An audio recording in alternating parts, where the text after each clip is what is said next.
The Frog Prince.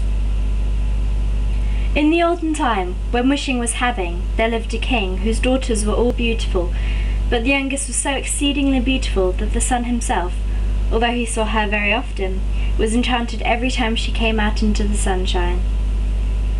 Near the castle of this king was a large and gloomy forest, and in the midst stood an old lime tree, beneath whose branches splashed a little fountain, so whenever it was very hot, the king's youngest daughter ran off into this wood and sat down by the side of this fountain, and, when she felt dull, would often divert herself by throwing a golden ball up in the air and catching it. And this was her favourite amusement. Now, one day it happened that this golden ball, when the king's daughter threw it into the air, did not fall down into her hand, but on the grass, and then it rolled past her into the fountain.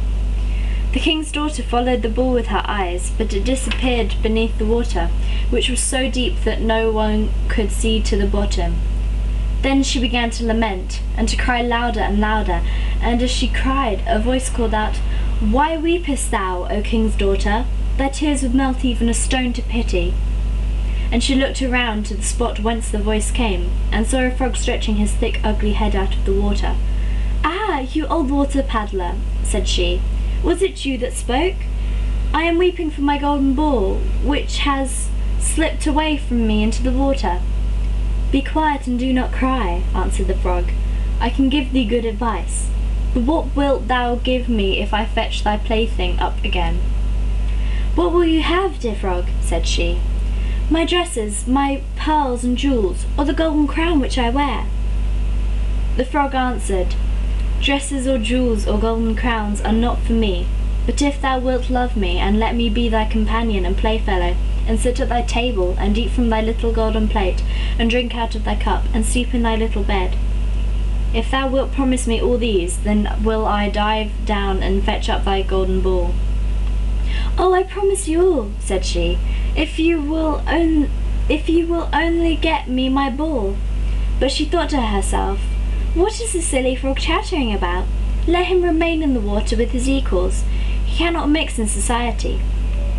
But the frog, as soon as he had received her promise, drew his head under the water and dived down. Presently he swam up again with the ball in his mouth, and threw it on the grass.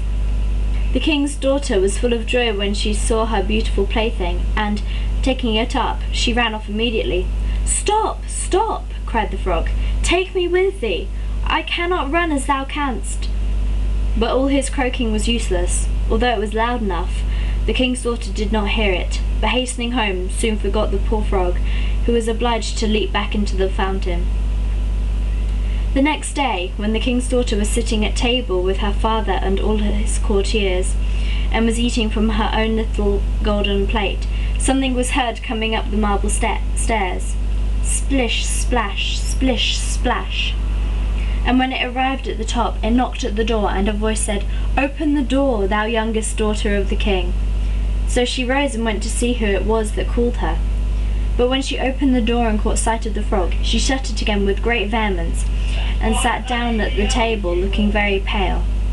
But the king perceived that her heart was beating violently, and asked her whether it were a giant who had come to fetch her away, who stood at the door.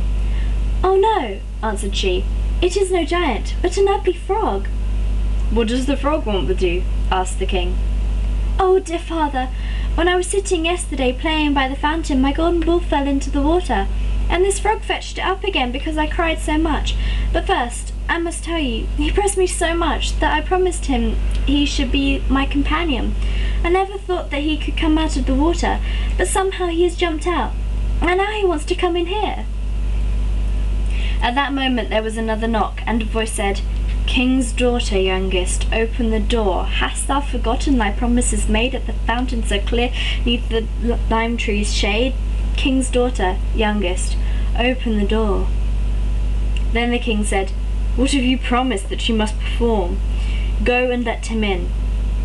So the king's daughter went and opened the door, and the frog hopped in after her right up to her chair, and as soon as she was seated, the frog said, "Take me up."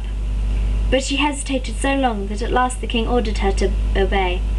And as soon as the frog sat on the chair, he jumped onto the table and said, "Now push thy plate near me, that we may eat together." And she did so, but as everyone saw, very unwillingly.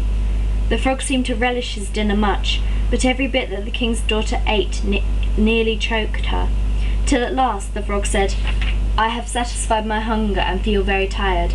Wilt thou carry me upstairs now into thy chamber, and make thy bed ready that we may sleep together?" At this speech the king's daughter began to cry, for she was afraid of the cold frog and dared not touch him, and besides, he actually wanted to sleep in her own beautiful, clean bed. But her tears only made the king very angry, and he said, "He who helps you in the time of your trouble must not now be despised." So she took the frog up with 2 fingers and put him in a corner of her chamber.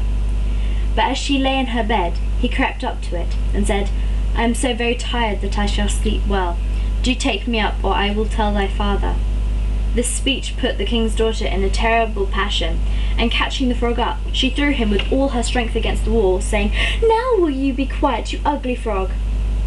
But as he fell, he was changed from a frog into a handsome prince with beautiful eyes, who after a little while became, with her father's consent, her dear companion and betrothed. Then he told her how he had been transformed by an evil witch, and that no one but herself could have had the power to take him out of the fountain, and that on the morrow they would go together into his own kingdom. The next morning, as soon as the sun rose, a carriage drawn by 8 white horses, with ostrich feathers on their heads and golden bridles, drove up to the door of the palace, and behind the carriage stood trusty Henry, the servant of the young prince. When his master was changed into a frog, trusty Henry had grieved so much that he had bound 3 iron bands round his heart, for fear it should break with grief and sorrow. But now that the carriage was ready to carry the young prince to his own country, the faithful Henry helped in the bride and bridegroom, and placed himself in the seat behind, full of joy at his master's release. They had not proceeded far when the prince heard a crack, as if something had broken behind the carriage. So he put his head out of the window and asked Henry what was broken. And Henry answered, "It was not the carriage, my master, but a band which I had bound round my heart, when it was in such grief because you were changed into a frog." Twice afterwards on the journey there was the same noise, and each time the prince thought that it was some part of the carriage that had given way, but it was only the breaking of the bands which bound the heart of the trusty Henry, who was thenceforward free and happy.